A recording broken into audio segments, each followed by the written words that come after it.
that I think the role of a media director now is about fighting fires. They set the tone for all their external partners, so their agencies and vendors and technologies.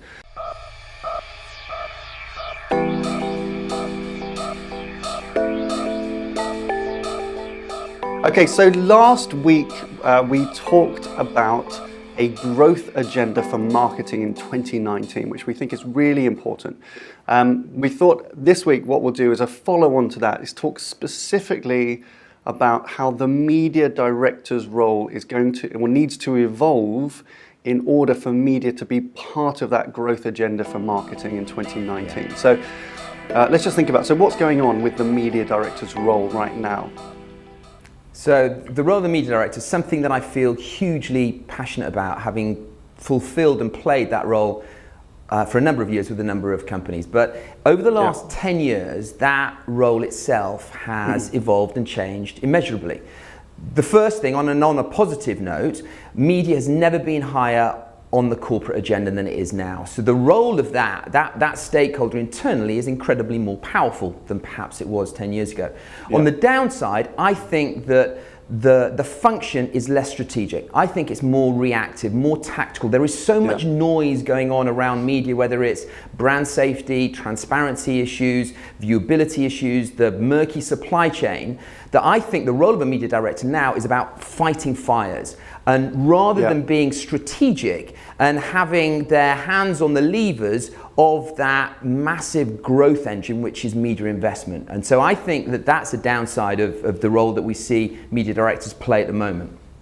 Yeah, exactly. And I think in a lot of places they've, a media director within their organization have had to spread their skills very, very wide, but they're still quite siloed as a function. So they've had to get involved in lots of these different things, kind of spread their attention very far, but internally still very much a siloed function. And I think this should be the other way around. I think they should be, as an internal executive and a stakeholder, actually be spreading their relationships and their influence far and wide, but their skill set should be much more focused. So that should be completely the inverse, because they have to start working better with other internal stakeholders, the head of chief procurement, chief finance, chief marketing, data, technology, retail, all these kind of different bits of the business. But they have to have a very strong core, I think now, which is to be guardians of media budgets as an investment in growth. And it's not an easy thing to kind of evolve to. Good. Okay. So what are the implications? Well, the implication for a media director, if we think about that role within the marketing organization or within the company that they work for, they've tended to still be very siloed function, right? So they're responsible for the budget, and they typically kind of responsible for the relationships with agencies. But at the same time, they've had to become, experts across all these different areas which you just mentioned, the brand safety and ad fraud and emerging technologies, programmatic, not least the Facebook crisis, which has blown up over the last 6 months, which has been a huge distraction for them. But there's still quite a siloed function. I think that so they've been kind of broad in skill set, but actually very narrow in terms of responsibility internally. That needs to change. So I think they need to have much broader relationships. So they have to be significant executive stakeholders responsible for the sizable company investments in growth, and therefore have to be stakeholders that link to many, many different parts of the business. Not least the chief procurement officer, CFO, CMO, but then also other functions of the business. Data, insight, retail, e-commerce, all of these kind of different parts of the business, which now the media director needs to have relationships with and integrate much better.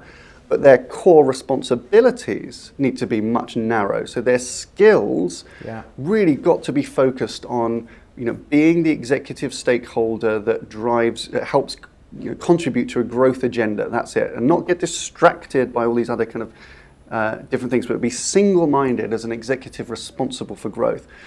And if they can do that, then they set the tone, right? They set the tone for all their external partners, so their agencies and vendors and technologies.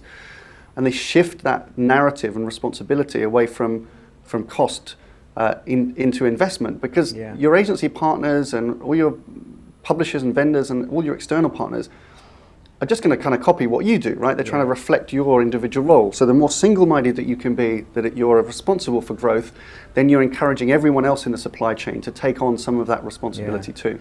And a very kind of practical way of, I suppose, of doing that, or in many cases looking to change that internal narrative, is reframing the KPIs by which the media director is measured, right? Is his performance is evaluated. If they are old KPIs, if they're very reactive, tactical KPIs, then the behaviors around that role just aren't going to change. If those KPIs, however, are linked to a more strategic goal, linked to their ability to enable media being used as a driver for business growth, then that's how the culture and the narrative changes, not only internally, but in the way that you are also using your external media partners as well. Yeah, exactly right. Yeah. Okay then, so with all that then, as a media director, what should you be thinking? Well, I'll tell you what I would do. The first thing I would do is seek a mandate. Seek a mandate internally from my most senior stakeholder for a business change, to change the way that I operate internally. That's the first thing. The second thing is I would be looking to reorder my operating model internally and identifying the most appropriate and progressive media KPIs that I could, that are going to change the narrative internally from media being a cost to media being an investment. And then I would look at the kind of the tools that I've got in my armory, my agency contracts, my agency scopes of work, the way that I brief my agency, the way that I evaluate their strategic input, and begin to implement those changes and then measure and evaluate my improvement over a period of time. Yeah, exactly right.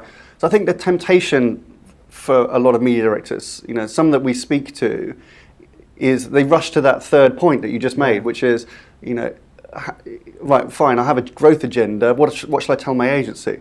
But there's all of this preparation and foundation and groundwork that has to be done first to really get a proper mandate internally, to be appointed. You have to create the business case for it. Go to your CMO, create the business case for it, to be appointed, a senior executive responsible for a company investment. That's the way you have to reframe your job title. And the very likelihood is, to any media director that's kind of concerned that they still feel very siloed, focused on cost, just responsible for managing an agency, expected to be the expert across all these functions. If you recognize that, which is what we hear from a lot of media directors, if that's you, this is not going to change by itself. The CMO is not going to come along one day and say, I anoint you guardian of media investment. You have to create this. You've got to push the walls out and create your space and redefine the role of a media director. That's the absolute start point. And I completely agree. It starts by defining a business case for your most immediate stakeholder, maybe a CMO or a senior marketing lead, and getting a mandate from them to see the opportunity to change the business to focus on media being an investment in growth. And then with that, then you take on that responsibility going forward. Good. Okay, good week 4. It's been a great week for an independent creative agency called Oliver that has recently been bought by, they call themselves a brand tech company called You and Mr. Jones, which is founded by David Jones, ex-CEO of Havas, and reportedly they paid $200 million for this specialist in-house creative agency. So a very, very good week, I would imagine, for the founders of Oliver. Exactly, congratulations. It's been a bad week for? It's looking like it's going to be a bad week for Gillette. So this is the P&G razor brand, which launched a new brand kind of anthem, epic TV ad this week, and which unfortunately looks like it's backfiring on them to huge ridicule. So if you remember, like Gillette as everybody knows, it's one of the most famous lines in advertising, probably, the best a man can get. And Gillette have decided, I think rightly actually, to evolve that line to encourage, to kind of rephrase that line. So instead of the razor being the best a man can get, it's an aspirational message that's saying, men can be the best that, or should be the best that they can be, or something like that. So, the idea behind it is probably right. Long term, it's a nice reworking of that very famous phrase.